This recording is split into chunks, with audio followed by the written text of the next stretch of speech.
অসমৰ কোনটো ছবিগৃহত হ'ব ৰৈ ৰৈ বিনালেৰ প্ৰথম দৰ্শনী?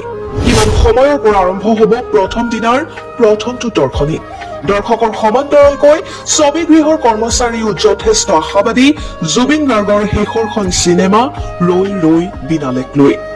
31 অক্টোবৰত দেশজুৰি মুক্তি লাভ কৰিব জুবিন গাৰ্গৰ সপোনৰ চিনেমা ৰৈ ৰৈ বিনালে। মুক্তিৰ পূৰ্বে চিনেমাখনে ৰচিছে বিৰল অভিলেখ। ইতিমধ্যে চল্ড আউট হৈছে বহু চিনেমা হলৰ টিকট।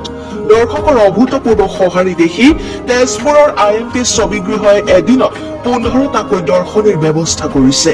বাতৰি লিখা পৰলৈ বুক মাই শ্ব'ত পোৱা তথ্য অনুসৰি তেজপুৰৰ IMP ছবিগৃহত 31 অক্টোবৰৰ পুৱা 5:20 আৰম্ভ হ'ব প্ৰথমটো দৰ্শনী। হলটোত নিশা 2:30 শেষ হ'ব ৰৈ ৰৈ বিনালেৰ দৰ্শনী। চিনেমাখনে ৰেকৰ্ড গঢ়াৰ কথা উল্লেখ IMP ছবিগৃহৰ কৰ্মচাৰীৰ। দৰ্শকৰ সমান্তৰালকৈ ছবিগৃহৰ কৰ্মচাৰীও যথেষ্ট আশাবাদী জুবিন গাৰ্গৰ শেষৰখন চিনেমা ৰৈ ৰৈ বিনালেক লৈ। অসমৰ কোনটো ছবিগৃহত হ'ব ৰৈ ৰৈ বিনালেৰ প্ৰথম দৰ্শনী? কিমান সময়ৰ পৰা আৰম্ভ হ'ব প্ৰথম দিনাৰ প্ৰথমটো দৰ্শনী? দৰ্শকৰ সমান্তৰালকৈ ছবিগৃহৰ কৰ্মচাৰীও যথেষ্ট আশাবাদী জুবিন গাৰ্গৰ শেষৰখন চিনেমা ৰৈ ৰৈ বিনালেক লৈ। 31 অক্টোবৰত দেশজুৰি মুক্তি লাভ কৰিব জুবিন গাৰ্গৰ সপোনৰ চিনেমা ৰৈ ৰৈ বিনালে। মুক্তিৰ পূৰ্বে চিনেমাখনে ৰচিছে বিৰল অভিলেখ।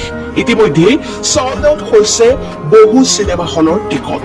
দৰ্শকৰ অভূতপূৰ্ব সঁহাৰি দেখি তেজপুৰৰ IMP ছবিগৃহই এদিনত 15টাকৈ দৰ্শনীৰ ব্যৱস্থা কৰিছে।